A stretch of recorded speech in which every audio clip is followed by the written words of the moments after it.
تضامنا مع الجالية العراقية التي خرجت اليوم في العاصمة بغداد، خرجت الجالية العراقية المغتربة في العاصمة فيينا. والله صحيح احنا هون بس قلوبنا وحياتنا وضمائرنا كلها في العراق. السجون مملوءة، الأرامل،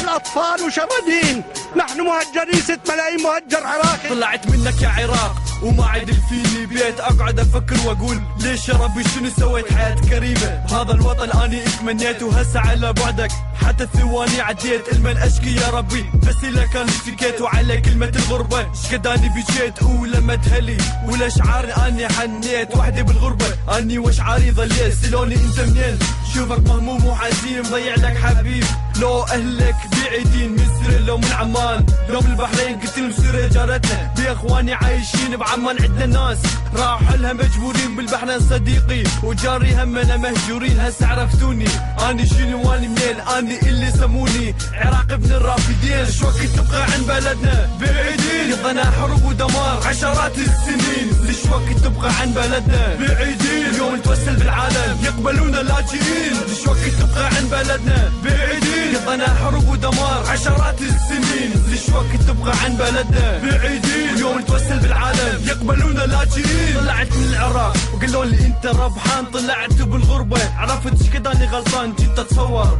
من اطلع انسى الاحزان بس صدقوني هسه عرفت شقد اني خسران غربة ظلام وليل وماكو اهلنا لابد يجي فد يوم ويلتمشى منا مشتاق الحضن هلي ومشاعرهم الرقيقة ودفيع حضشة بغداد واخلاقك النبي اللي حنيت النار دجلة وميه الصافي وانوار شارع ابو نؤاس هواه الدافي حنيت النهر الفرات وسمكه الوافي وتمنيت اشرب ميه وامشي على ضفا حابي تعبان ربي يشهد على حالي لا تخافي يوم لو شفتوني